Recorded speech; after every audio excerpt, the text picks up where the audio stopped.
گیا کہ آپ مصر، شام، لبنان کے سلطان ہیں، پر آپ کو کبھی مسکراتے ہوئے نہیں دیکھا۔ اس کی وجہ کیا ہے؟ انہوں نے جواب دیا، میں کیسے مسکراؤں جبکہ بیت المقدس عیسائیوں کے قبضے میں ہے۔ نجومیوں نے جب انہیں بتایا کہ اگر آپ نے بیت المقدس فتح کرنے کی کوشش کی تو آپ کی ایک آنکھ ضائع ہو سکتی ہے، تو اس جری سلطان نے جواب دیا کہ تم میری ایک آنکھ کی بات کرتے ہو، میں اللہ کی قسم کھا کر کہتا ہوں کہ میں بیت المقدس کی طرف پیش قدمی کروں گا، پھر بے شک بیت المقدس میں مجھے اندھا ہو کر ہی داخل ہونا پڑے۔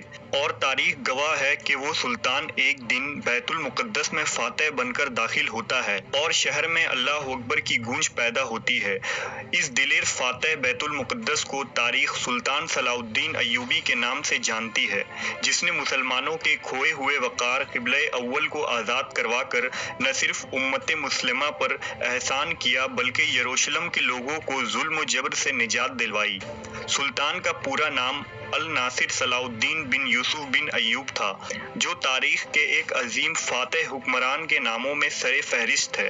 سلطان صلاح الدین ایوبی کی پیدائش سن 1138 عیسوی میں عراق کے شہر تقریت میں ہوئی، جو دارالحکومت بغداد سے 160 کلومیٹر شمال میں بسا ایک چھوٹا سا قصبہ تھا۔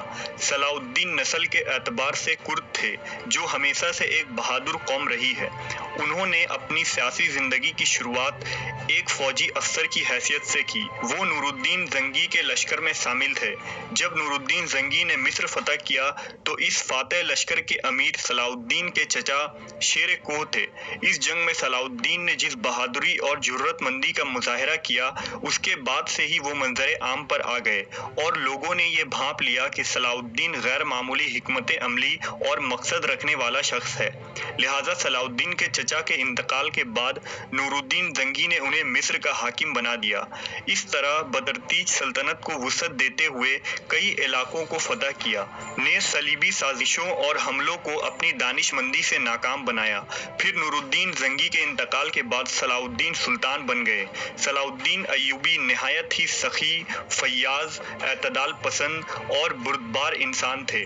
ان کی شخصیت اتنی عظیم تھی کہ اس وقت کے عیسائی حکمراں اور امیر بھی ان کو عزت کی نظر سے دیکھتے تھے، اور آج بھی اہل یورپ انہیں احترام کی نگاہ سے دیکھتا ہے۔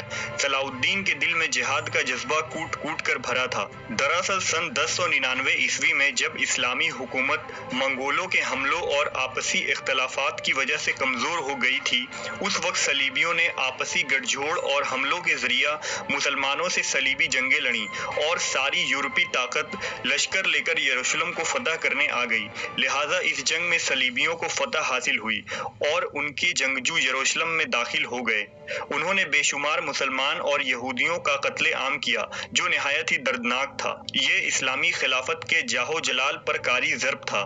اب 88 سال گزر چکے تھے اور مسلمان صلاح الدین ایوبی کے لیڈرشپ میں تھے۔ صلاح الدین ایوبی کے دل میں بیت المقدس کو دوبارہ آزاد کروانے اور مسلمانوں کو ان کی کھوئی ہوئی عظمت واپس کروانے کی خواہش اول دن سے ہی تھی، مگر صلاح الدین صلیبی لیڈر رینالڈ کے ساتھ 4 سال کے لیے صلح کر لی تھی، جس کا مقصد دونوں ریاستوں کا امن و امان تھا۔ لیکن حالت یہ تھی کہ صلیبی اندر ہی اندر سازشیں کرتے اور مسلم علاقوں پر حملہ کرتے تھے، نیز آئے دن مسلمانوں کے تجارتی اور مذہبی قافلوں کو لوٹ لیا کرتے تھے۔ رینالڈ ایک بدبخت شخص تھا جو محمد صلی اللہ علیہ وسلم کی شان میں گستاخی کیا کرتا تھا، لہٰذا سلطان نے اسے اپنے ہاتھوں سے قتل کرنے کی قسم کھائی تھی۔ سن 1186 عیسوی میں جب رینالڈ نے مسیحی سرداروں اور کمانڈروں کے ساتھ مل کر حجاز پر حملہ کر دیا تو یہ بات افشاں ہوئی کہ وہ مدینہ منورہ پر بھی حملہ کرنا چاہتا ہے۔ پھر کیا تھا، صلاح الدین ایوبی فوراً اپنی فوج سمیت صلیبی لشکر کے تعاقب میں نکل پڑے، اور آخرکار حطین کے مقام پر دونوں فوج آمنے سامنے آ گئے۔ یہ تاریخ کی ایک خوفناک ترین جنگ تھی۔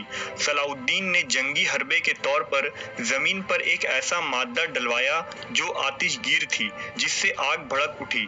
اس جنگ میں 30,000 سے بھی زائد صلیبی اور عیسائی ہلاک ہوئے۔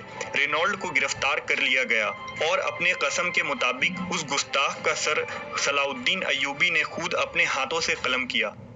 اس فیصلہ کن جنگ کے بعد مسیحی دنیا میں صلاح الدین کا خوف اور دہشت پھیل گیا۔ اہل یورپ کو یہ اندازہ ہو گیا کہ اب ان کا سامنا ایک عظیم ترین لیڈر سے ہے جو اپنے مقصد کو پورا کرنے کے خاطر جوش و خروش کے ساتھ قابلیت بھی رکھتا ہے۔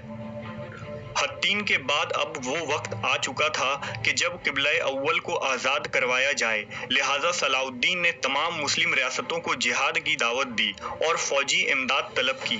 اس وقت اسلامی ریاست میں 3 بڑے خلفاء موجود تھے، لیکن انہوں نے ایوبی فوج کی اس جنگ میں مدد کرنے سے انکار کر دیا، مگر بے باک اور شیر دل صلاح الدین تنے تنہا اپنی فوج لے کر یروشلم فتح کرنے نکل پڑا۔